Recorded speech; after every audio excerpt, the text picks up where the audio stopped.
नमस्कार, मैं नरपत सिंह राजपुरोहित और आप देख रहे हैं एनटीवी राजस्थान। राजस्थान के सुमेरपुर तहसील के नेत्रा गांव में मनोहर राजपुरोहित का आज से 4 साल पहले अपहरण हुआ था। उसके बारे में कई संगठनों ने और सामाजिक लोगों ने सीबीआई से जांच कराने की मांग भी की गई, लेकिन कोई सरकार ध्यान नहीं दे रही है। मेरे साथ में श्रीमान प्रकाश जी राजपुरोहित विराजमान है। इनसे जानने की कोशिश करेंगे ये कि क्या कहते हैं मनोहर प्रकरण के बारे में। सर जी नमस्कार। नमस्कार।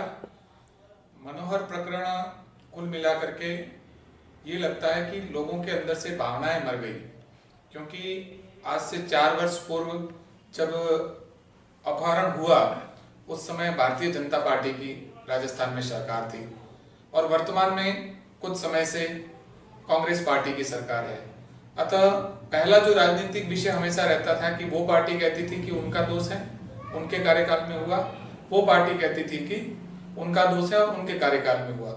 हकीकत अब ये सामने आ रही है कि इसमें दोनों पार्टियां बिल्कुल इस मामले को समझने में, इसको सुलझाने में असफल रही है और वर्तमान जो सरकार है वो भी पूर्ण रूप से इस मामले से असफल रही है।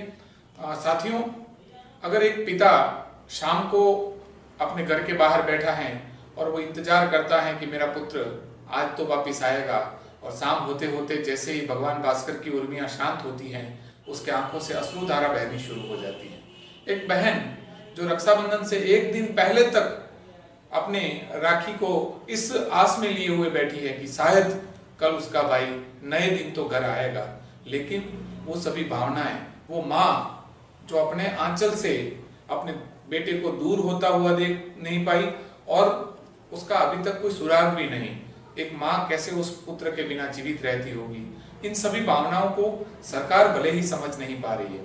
लेकिन अब ये है कि हम जनमानस को एक होकर के सरकार को जगाना होगा, क्योंकि लोकतंत्र में सरकार अक्सर सोई रहती है, उसको जगाने का काम लोगों ने किया है, मीडिया ने किया है। साथियों, मनोहर प्रकरण सीधा सा केस है। मुझे केवल इतना लगता है कि मनोहर प्रकरण में यदि मनोहर किसी विधानसभा के सदस्य विधायक का या किसी सांसद का पुत्र होता या उनके परिवार का सदस्य होता तो शायद आज दिन तक उसका सुराग भी मिल गया होता, वो अपने माँ बाप के पास लौट भी गया होता और उनका परिवार जो है सकुशल खुशियां मना